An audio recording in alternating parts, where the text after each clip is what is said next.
What is good, ex-homies? It's your boy Jake Gooden, and another week, another Ex-Homeschoolers Club. That is the best Ex-Homeschoolers podcast this side of the internet. And here we are. It's me. We're doing a solo today. It's been a minute, but I figured it's about time. I don't think I've done one of these since last year. And what are we going to talk about today? We're actually going to talk about a book I've been reading called When Religion Hurts You. This is by Laura E. Anderson. And this was a recommendation that came to me after I did my episode about deconstructing. And so I'm going to get into that. But before we do, I got a quick favor to ask, and that is this. I'm launching a newsletter. It's coming out. It's dropping this week, okay? First one's going out on Friday. I want to send it to you. I want to put it in your inbox. And if you want to be a part of that newsletter, there's going to be a link down in the description to sign up, get on the waiting list. It's not a waiting list, but get on the email list. And what's going to be in the newsletter, I promise I'm not going to be spammy. It's just going to be episode stuff. I'll take some notes on it. I might, have recommendations for books I'm reading, for other podcasts I'm guesting on. Who knows? We're figuring this all out together, okay? So, but if you want that in your inbox, I'm hoping to do it weekly. You'll want to sign up, okay? So, again, links in the description, down below, wherever you find links. But let's get into it. Okay. So this book, wow. I finished it a couple hours ago as of recording this. And man, oh man, this book has been crazy. So after I did my deconstruction episode, I started to realize that there was some stuff that I really hadn't dealt with yet. And I'm so thankful this recommendation came in because wow, the subline for this book is Healing from Religious Trauma and the Impact of High Control Religion. And before you click off and go, oh, he's going to go on a rant about how awful religion is and I'm still a Christian and whatever. Like, this book is genuinely, I think even if I was still a Christian, I would have found this book extremely helpful just from a mental health perspective of like putting names to things that I was experiencing, even when I was in church. And really wrestling with being in church, because I think mental health can be a little bit separated from our religious experiences. But let's get into it. I want to unpack. There's a lot of chapters in this book. I think there's like 13 or 14 chapters. I want to unpack some of them, some of the things that stuck out the most to me. So I'm not gonna hit everything. I highly, again, pick up the book, read it yourself, give me your thoughts. That's what the book club's for. That's what emailing me, shooting me a DM on socials is for, okay? But I want to just kind of hit on some of the things that spoke the most to me. The number one thing that I ended up reading / listening to this chapter 4 different times because it was so impactful. There's a whole chapter about nervous system, and it's called Nervous System 101, and then there's a later chapter that kind of is like aligning or like balancing out your nervous system. But man, oh man, that was super helpful because she talked about, everyone knows about fight or flight for the most part, right? It's our reaction to when we're in danger, right? We either run away or we fight the threat, right? Well, she talked about 2 other ways, and that's freeze and fawn, right? So we already talked about fight. That's, intimidate the threat, right? Flight is you run away from the threat. Then there's fawn, which is to appease the threat, right? And you kind of like bend a knee a little bit, submit. And then there's freeze, which is like make the threat lose interest, right? And that's just kind of like shut up, be silent, move on kind of a thing. And man, our nervous system kicks on when we feel in danger. And I think in church, a lot of times, we're taught that there's this constant danger that we have to be aware of at all times, right? And we're just always on edge of like spiritual warfare and the devil and people outside of our religion and like all this stuff. And so we're stuck in this on position and we're constantly reminded about this threat, right? The devil wants to trip you up and like, but we're not designed to actually like exist in that state of like heightened awareness always, right? We're supposed to like come down from that. And so the reason this really hit me was because when I left church, I was in college. And when I say I left church, I just mean I wasn't going to church as frequently. I had kind of burned out. I was going like 6 times a week at that point. I was like serving in ministry stuff and Bible studies and all this kind of thing. And I was just exhausted. On top of that, doing college, right? Existing as a grown adult for the first time ever. And so I just was so tired all the time. So I was like, okay, you know what? Church kind of has to take somewhat of a back seat. I'm going to go when I can. I'm still going to like read my Bible. I'm still a Christian. I just need a break. And I had met with a pastor, and he'd kind of said like something similar. He was like, I think you should just take a break, right? And just like take a few weeks off. He was saying take a few weeks off. I ended up taking over 2 years off. But it was just kind of, for the first time ever, I kind of relaxed a little bit. And my my defenses went down a little bit, and I just like, I didn't have this heightened state. I didn't have as many people in my life, I think, screaming at me that there was always this threat, this imminent threat in my life. And so I was starting to recognize, because when you exist in that state of like always on, right? You're like, I don't know if anyone's ever had this, but like you get in an argument with someone and you see red, right? And it's like you wake up from it. It's almost just like this, it's like you black out almost, right? And you wake up and then you find out later, like you told the person off like really awfully. I was having kind of that, right? I had come out of this stage of like, I was always on, and I had struggled to determine what was like a major versus a minor threat in my life. And so I was like finally relaxing. And then more recently, what I've realized is, going back again to like fight, flight, freeze, and fawn, is this kind of like, what are my reactions to when there are threats in my life, right? And I fall mostly, I think, into flight and fawn and freeze, to be quite honest. I'm not a big fighter. I never have been. I don't like making people upset very often.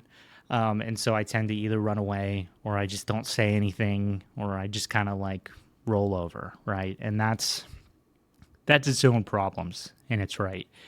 And I'm trying to look at that a little bit differently now, and kind of actually put a name to it, you know? But again, kind of aligning with this whole understanding of like, my nervous system for so many years was just in this stuck on position, right? And now, having like deconstructed my faith, the political times we live in, having a lot more conversations with people, I've realized that, like, especially when I'm talking to someone who still very much exists inside of religion, sometimes it feels like talking to a brick wall. Not always, but a lot of times. And I've been wondering why that is, right? They get really defensive, and this book has kind of helped me, again, recognize that, of like, they're in the on position and maybe I'm not. And so I don't feel like I'm coming at them with a threat, right? But maybe they're in that on position where they're struggling to determine that this is not a major threat to them. This is just me pointing something out, right? Or asking questions. Because that's where I exist right now. You know, as an agnostic, I'm in the question asking era of my life, I guess, is the way I look at it. And so, anyway, that's the nervous system. That, again, super impactful for me, and just recognizing, and again, putting more words and concepts together for me to kind of sit here and go, okay, this is why I react this way. And this is, when I actually do need to implement like fight, flight, freeze, fawn, right? Trying to look at that and assess the major versus minor threats. So that was kind of the first chapter that really stuck out at me. The second one, and I'm probably going to go on this for a little while, was grieving the life you once had. And this was a hard chapter for me. I'll be honest with you guys. I tried to record this episode yesterday, and I was getting super emotional doing it, because I had written out my notes and I was kind of talking about this concept, and I just like wanted to go curl up in a corner and cry about it. So my understanding of grief for a long time was that it was primarily tied to the death of someone, right? A loved one, someone precious to you. And I think also had some preconceived notions about what grief looked like, right? Like, how long is it, and it varies, right? It's kind of dependent on maybe how close you are with the person.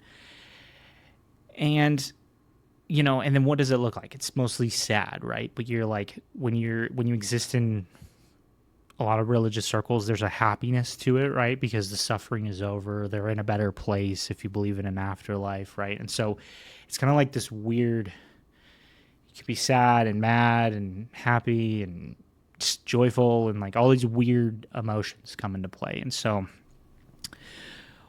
one of the things I've been unpacking a lot more recently in my life is kind of like, I have 3 significant deaths in the last decade of my life or so, and how I wanted to look at how the grief in all of those has been very different, right? And so let's talk about it. I guess in 2014, literally the week before I graduated high school, my grandma Gooden, she died just like suddenly out of nowhere. She was like completely healthy, or so we thought, and they just died on like a Saturday morning kind of a deal. And with that death, I held this weird regret for a long time, because just a few days before her death, she tried to call me and I had ignored it because I was like, I'm going to see her in a week. It's not a big deal. I was busy with something else and I didn't call her back. And I was like, it's not a big deal. So for a long time, I held this regret of wishing I had just picked up the phone, right? And had been able to have this last conversation with this person. And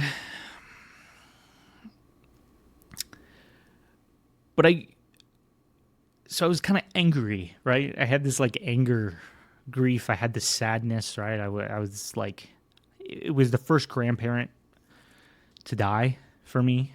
And it was sad. It was just really hard. It was like, I hadn't experienced that before, right? And I was 18, and I think what was hard too was like, we weren't super close, but I held this regret, right? Because we could have been closer, and if I just picked up the phone, maybe that would have been the conversation. And I think I still hold on to some of this regret, working on it. Okay. But it was a long time before I really felt, I think, any kind of like sense of normalcy about that whenever it would come up and I'd think about it, right? I just kind of would get sad and upset a little bit. And so yeah, for a long time I just was grieving it. I think so much so that it led into the next death, and that was my nanny. In 2017, she died, and that's my mom's mom. And very different situation. That death, we saw it coming. She'd been diagnosed with ALS. It was this slow progression from like being completely there to having trouble walking to, if you don't know what ALS is, it's Lou Gehrig's disease, and basically just shuts down your body piece by piece. And so we had already kind of gotten to this point of like, it was hard to talk to her, if at all. She was, by the end, we couldn't even talk to her. She couldn't walk. She was in a wheelchair, all these things. And so the grandma that I'd grown up with was dead long before she actually died. But that grandma, I was very close with. I would spend most of my summer with her. She was there for like everything in my life, birthdays and theater stuff and holidays. And I joke with my cousins that I'm her favorite grandson. It's just true. If you guys are listening, it's just true. I was her favorite grandkid. You can't convince me otherwise. But we had this very special bond, and we just, I don't know, there's something about our spirits that just really aligned. And so when she died, I think it dragged up, again, that grief from the first grandma passing away, who I had sobbed over, right, for 3 years at that point. And then this grandma, Nanny, I just don't remember crying that much about it. I remember being sad, and I remember being angry, but it was hard for me to shed tears, right? And I feel like I numbed myself for that death. And I just kind of like buckled up and just did the thing, right? I just was like, I'm a man, just push through it. And that was unhealthy, to say the least.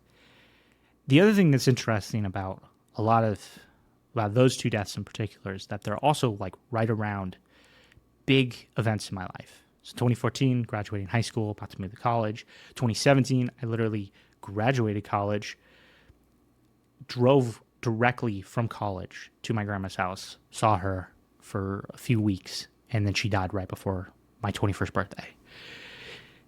So big milestones in there, also mixed in. So again, you've got this crazy mix of emotions of like, you have the sadness, and you have the grief, and you have the anger, and you have the mad, right? And the overwhelming feelings mixed in with all these happy feelings of like, I'm accomplishing things in my life. I'm moving forward. And then you tack on, again, that religious aspect of like, they're in a better place, there's no more suffering and all of that. It's the celebration of life, right? And joy and happiness and stuff. So it's just a weird place to be in. And then 2022, I lost my grandpa Gooden. Again, kind of suddenly. Got a phone call that he had a stroke and was in the hospital, was basically non-responsive. And it was just a matter of time before he passed. And the grief for that one was so much different because there was no sadness. Actually, I take that back. It didn't feel like there was sadness originally. I was angry. I was really mad. Not because he was dead. Well, kind of because he was dead. Not because he had died. Or that I missed him and I loved him so much and stuff like that. But because he was someone who had hurt me, who had hurt members of my family. And I never got the resolution that I wanted. And so there was this like sadness about the fact that that was never going to be resolved. Now, what I've come to learn is that you don't need another person to always heal the wounds within yourself, right? That's a choice you get to work on for yourself. But at the time, didn't maybe 100% know that. So I was just angry. And even like at his funeral and stuff, it was just a lot of anger. A lot of anger. So that was my first time back in a church for a while. So that was its own set of things. So to hear that this person who would hurt me, who would cause me grief, who would hurt my family, you hear people say like, he's in a better place, there's no more suffering, he's a good guy, like all this stuff, when I think that's not your reality. That's its own, whirlwind of emotions, right? And because that's just not how I knew him, right? So the grief from that one was, again, anger. So you have 2014 grief of like sadness and regret. 2017, you have this numbing grief. And in 2022, you have this like angry grief, right? So just three very different looking grief seasons. But that's, in a nutshell, what I kind of thought grief was, right? It was just associated with like death. And one of the things that got brought up in this book is that there's these different types of grief that we experience. And it was like an aha moment for me. So we're kind of jumping a little bit. Those deaths, very impactful for me. Still working through them, if you can't tell. But then now I'm starting to have these emotions I'm trying to recognize, especially now, starting this podcast and talking to a bunch of you and learning your stories and recognizing things within my own education and upbringing, things that I would do differently. I have had these strong emotions and upset in my life recently. And I've been experiencing like this weird burnout and just kind of like weirdly emotional all the time. The littlest things set you off, right? And I haven't had 100% the tools and the words to kind of like flesh it out. And so, but this book brought up the idea of other grief, right? So a few of them, just to highlight the few that I have recognized I'm struggling with, is like the grief of childhood and adolescence. And this is one I'm still kind of unpacking, right? And I'm kind of like determining, I don't even know if I have this, right? But it's kind of this idea that like I wasn't afforded certain things in my childhood and my adolescence that I should have been given. and being upset about that. And so for me, and for I think a lot of homeschoolers, one of the things we grieve is sometimes education. Some of us don't have the best education. This is why I'm on the fence about it, because I don't think my education was that bad. But there are definitely things in my education that I wish had been done better, right? So I don't know. Science and history are those main two things in there. But I know for some of my friends, they're forced to grow up really quickly. Homeschool families tend to have a lot of kids, right? And sometimes older kids, teach the younger kids and parent the younger kids, so to speak. And I think I grew up in a house. I remember I've recognized this within myself for a long time. My sister and I were always kind of applauded for being well behaved. And I've wrestled with that a little bit because, yeah, to some degree, yeah, you want kids to be well behaved, but at the same degree, like, what does that mean, right? And again, this is why I'm on the fence about whether I'm grieving this or not. But just some things I've been thinking about. The next thing, I'm just going to moving on, because we're still unpacking that one. Okay. Grieving sexuality. And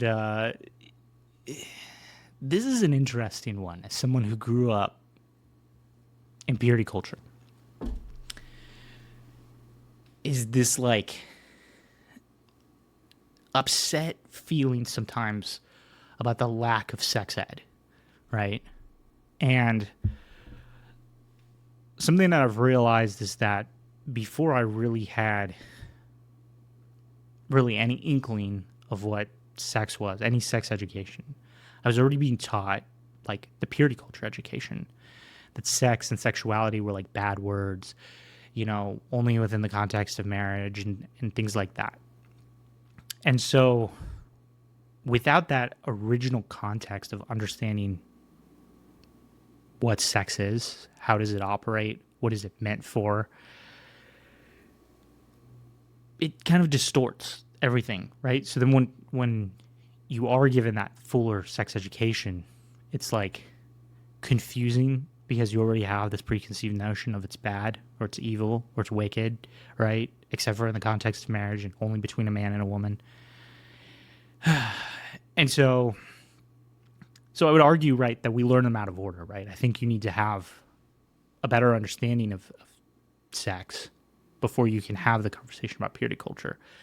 I don't think everything inside of this is a controversial take right here.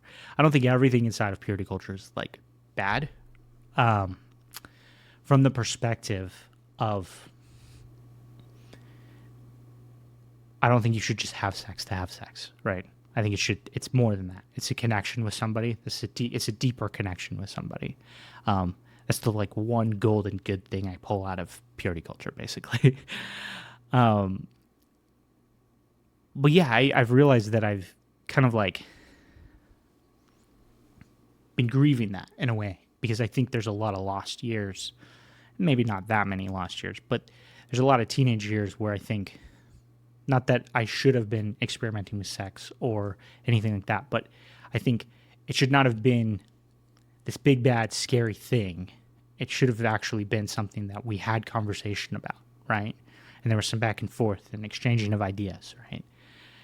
And so I agree with that aspect of it. It's like, why weren't we talking about this? Why wasn't this an open concept and topic? So, because even to this day, right, it's still difficult to talk about sex, right? It's just taboo. It's, but yeah. So again, we're still unpacking, right? I just finished this book an hour or two ago, right? So a lot of this is still mulling around, and we're still unpacking. I think it's years before any of it really becomes fully clear. But let's move on. Okay, next one. Grieving our view of others and the world. This was the one I instantly clocked, of like being sad about stuff. And I've kind of known this, I think, maybe for a little while. When I got to college, it was the first time I'd ever really experienced a wider, diverse group of people, right? And I moved California, beach towns of California, to little town Illinois, right off the border of St. Louis. It was right at the height of some massive shootings that were really nasty. There's a lot of racial tension and things like that. But I had these weird, I recognized pretty quickly I had these weird views about people. And I'm thankful that I met people in college who called me out on some of it, to be honest. But who were safe enough to want to have that conversation with me and push me to be like less racist and less religiously prejudiced, right, towards other people. Because that was just something I had grown up. Again, we go back to kind of that like teaching of there's always this enemy. The outsider is the enemy. They want to pull you away from God. They are, being led by the devil. They want to take you down that path, right? And so that was my view of anything that wasn't the same as me, right? We attract sameness. We're attracted to sameness a lot of times because it feels safe. And so I went a long time, I think, existing in that. And even to this day, it's still easier for me to go find sameness with people than it is for me to push myself outside of those boundaries of comfortability, and to have just a broader view of the outside world. And like, people are not out to get me a lot of times. They're also struggling with their own things. And when I can recognize that in people, I can have compassion for them, right? So, and understanding. So, that's kind of that. Grieving the good. Okay, this is the last kind of grief piece I want to touch on. I know this section's kind of been robust, and maybe a little all over the place. So I appreciate you guys if you're still listening and kind of piecing anything together from my what seems like incoherent rants sometimes.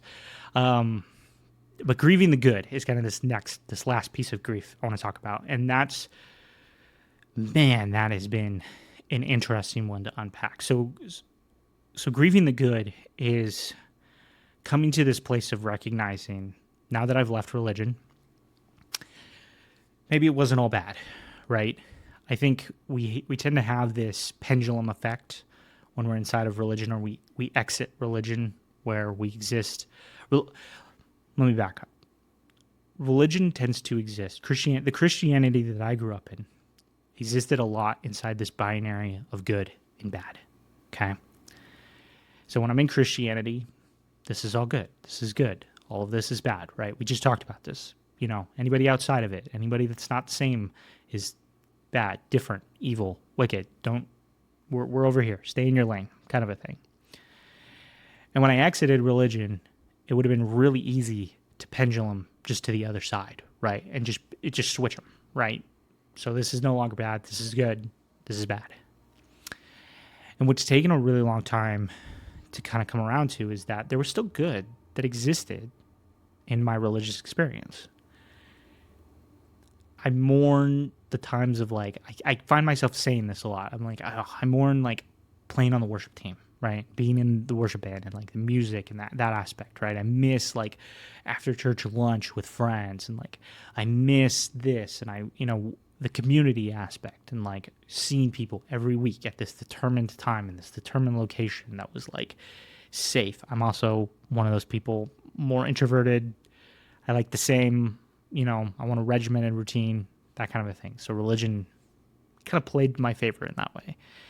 And so when I left, well, I won't say the pendulum swung all the way to the other side. I will say that I felt lonely, right? I grieved. I missed those things. I missed the community. I missed the safety of a lot of it. And I felt like I was alone. I didn't have those things provided to me any longer by an organized religion. They were things that I had to learn, that I had to seek out for myself. Now, the problem with sometimes seeking those things out is like, one, that's like really fucking hard. But two, the ability to trust people when you exit religion can be really hard, because I've been vulnerable with all these people, right, who existed inside this church.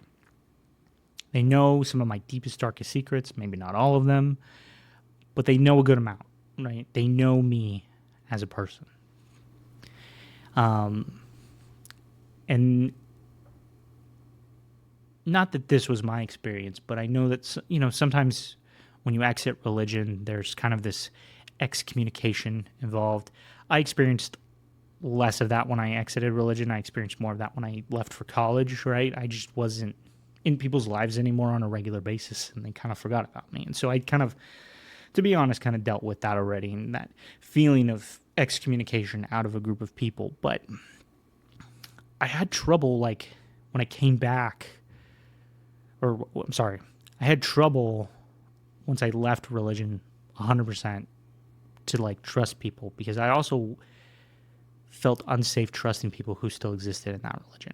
I didn't want to tell them what I was thinking or what I was doing or anything like that, because I was afraid that they were still going to be like, well, that's against God's word. That's, you should come back. Church is great. This is, and I was going to get sucked back in. And so it's taken a long time. And I'll be honest, I don't think I'm 100% there always with people, but I'm learning to trust much more. And have faith in people. Be vulnerable with them. I mean, hey, I'm talking to, however many people watch, listen to this, you're getting it raw, okay? And this show has been a great opportunity to test those waters of trusting people again, right? We're being vulnerable on the show.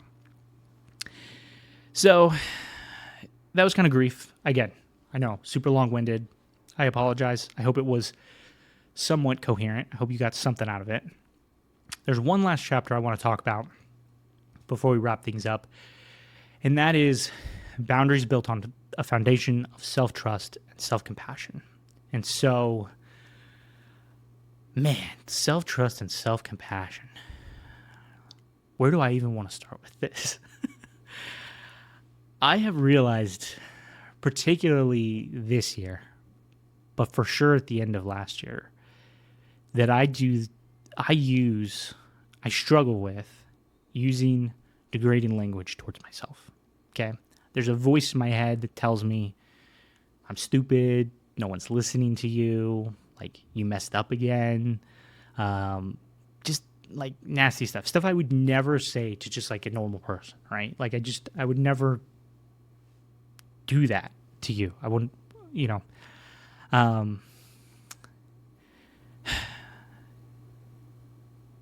even if I was being blunt, I just don't think I would do that kind of a thing. At least in a degrading way. Let's say that. It's one thing to just be like, oh, you're being stupid, right, and kind of laugh it off. But I've been sitting with it and kind of journaling on it and mulling over this. Like, where's this voice coming from? What is this thing, right? Because it's really cropped up a lot more recently for me. And I've thought back a few times to experiences inside of church, maybe, that gave me some of this. And so there's this one instance that came back recently. When I was a kid, I went to a Baptist church. We were very legalistic in the way we ran things. We had like church council, and we all voted on everything. It was like church run, like, by democracy kind of a thing.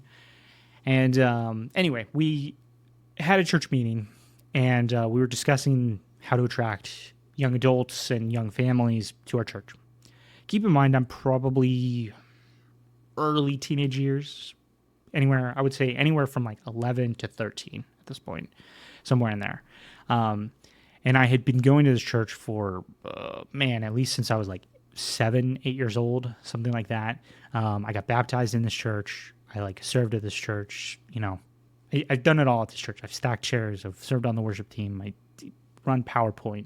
All this stuff. children's church, all that stuff. And so I spoke up, I gave my opinion, right? I said, hey, I think we need this, right? I was a big advocate for like, we needed to update worship. We'd sing a lot of hymns. It was really old school, lots of organ, lots of piano. And I remember this church elder basically telling me like, that's not it. Like, don't listen to him. That's like, he doesn't know what he's talking about. And when this memory kind of like came back to me, I was like, bingo, that's it, right? That's like where one of those mean comments comes from. It's like, sit down, like no one's listening to you, like shut up. Kind of comes from potentially partly that. And I was like, damn, that like hurts, right?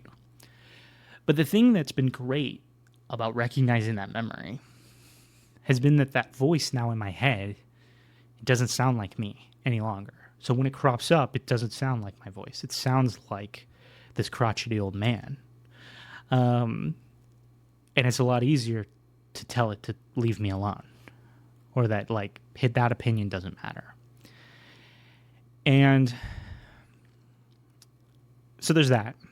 The other thing, growing up in church, as an evangelical Christian, I realized too that a lot of our faith is based on this idea of humans are evil, they're wicked, like without God, they like can't make the right decision, basically, right?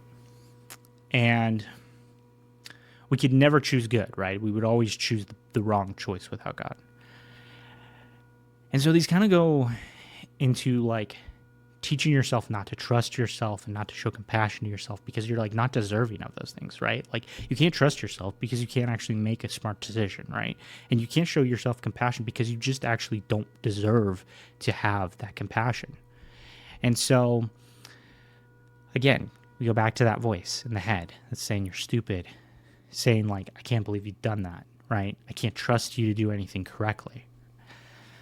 And it's like, damn. Okay, again, where are those voices coming from? Who are those voices, right? And once you kind of start to recognize that it's not your own voice saying those things, it's somebody else who's been kind of feeding that into you, it becomes a little bit easier to like ignore it, or at least like recognize. I mean, the recognition that it's not you is like huge. Let me just say that right off the bat, because then for me, it just no longer sounds like me. So I wanted to read something from the book. She references Brene Brown. The cool thing about this book is there's just lots of resources within here. Like I have a whole nother book list, like just literally based off of the resources in here. And some of it is like psychology, like, experiments, not experiments, but, like tests and results and stuff like that. And some of it is like other books about, PTSD and trauma and all those types of things. And so anyway, again, pick this up, read this book. So here, let me flip to this page. Where are we? Almost there. Here we go. Okay. So she references Brene Brown. This is from Super Soul Sessions, The Anatomy of Trust, which was a video series she did. And Brene outlines these 7 key components of trust. And so they are as follows, okay? Here's the 7 things you need to have a healthy, healthy, trustful, like relationship with someone, including yourself, right? You need to have these with yourself. So number 1 is boundaries. I respect my boundaries, and when I'm not clear about what's okay and not okay, I reflect. I'm willing to say no. Do I respect my own boundaries? Was I clear about what's okay and not okay? Reliability. You do what you say you'll do. This means staying aware of your competencies. Can't talk. Oh my gosh. Competencies and limitations so you don't overpromise and are able to deliver on commitments and balance competing priorities. Am I reliable? Do I do what I say I was going to do? Number 3 is accountability. Do you own your mistakes, apologize, and make amends? So do I own my mistakes? Do I apologize and do I make amends? Number 4 is the vault. You don't share information or experiences that are not yours to share. So do I respect the vault for myself and for others, and do I share appropriately? Next one is integrity. You choose courage over comfort. You choose what is right over what is fun, fast, and easy, and you choose to practice your values rather than simply professing them. So do I act from a place of integrity? Number 6 is non-judgmental. I can ask for what I need, and others can ask for what they need. We can talk about how we feel without judgment. Do I ask for what I need? So, and then these are, I realize I didn't explain how this list is set up very well, but descriptor and then these questions to ask yourself of, do I ask for what I need? Am I non-judgmental towards myself about needing help? You cannot judge yourself for needing help and not judge others for needing help. And then number 7 is giving the most generous assumption. You extend the most generous interpretation possible for the intentions, words, and actions of yourself, giving the benefit of the doubt. So do I give myself the benefit of the doubt? Am I generous in my assumption about myself, right? These are the questions we need to ask ourselves.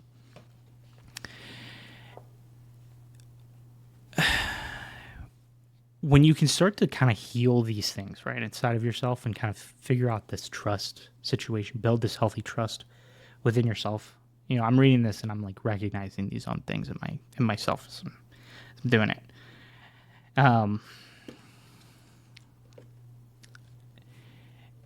It's hard. It's not easy. Like this is a lifelong journey a lot of us are going to be on to do this stuff, right? It's not going to be perfect. It's going to be really messy. It's going to be really messy for me. I just know that about myself. Because for so long, I think I've told myself, like, you're not good enough. And I don't trust myself. I don't trust my intuitions, right? And so bringing all of that into alignment is going to be really tough, right? And so once I get there, this is one of my goals for 2025, is hopefully getting closer and closer to having more self-trust and self-compassion, but is kind of being able to set those new boundaries for myself, right? And ask myself, what is it that I need, right? And listening to what my body is like needing from me.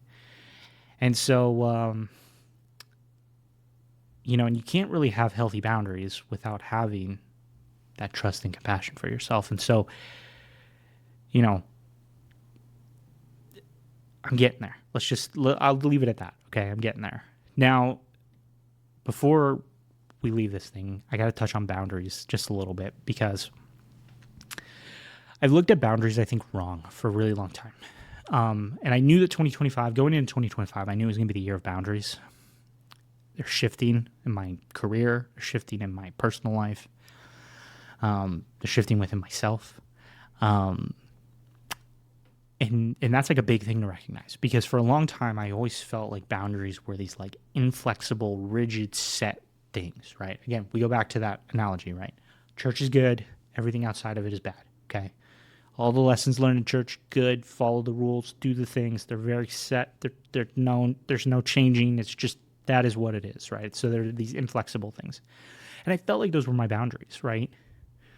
For a very long time. They're these immovable things. Again, binary. Black and white. Yes, no. Good, bad. I think there's a lot of gray space. To be really for real. I just think there's a lot of gray space in between those. And what I'm realizing is that boundaries for me look different than boundaries for you. They look different than boundaries from your neighbor. They look different from boundaries from your spouse, from your partner, from your friends, right? So instead of looking at them as like these do's and don'ts, what I want to do is kind of reflect on my own beliefs and the things that I value in my life. And I want to like set them according to that.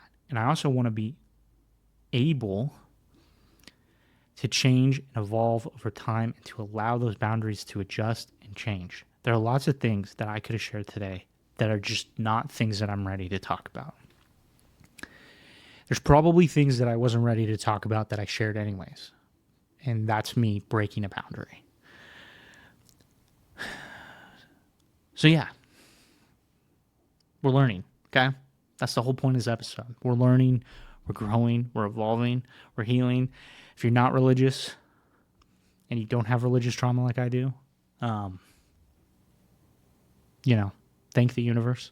Do a happy dance. If you're hearing this and you're like, I've got some of that, I can't say how much this book has been incredibly helpful in at least just recognizing and identifying things within myself. I know that there's a lot of other books, there's a lot of other teachers, there's a lot of other therapies, there's a lot of other things that I can do, that I can continue to grow, that I want to do. And I'm going to do them. It's going to be messy, and it's going to be gross, and it's going to be hard, but I'm going to do them. And I highly encourage you guys to do them as well. So, again, that was a lot. Hope it wasn't too much. I hope I didn't lose too many of you along the way, or if you had to pause, that you come back. And again, this is just scratching the surface of what we can unpack. I just picked 3 chapters out of this 13, 14 chapter book, right, to focus on. These are the things that I felt like most impacted me, were just like I had the strongest gut reaction to these things.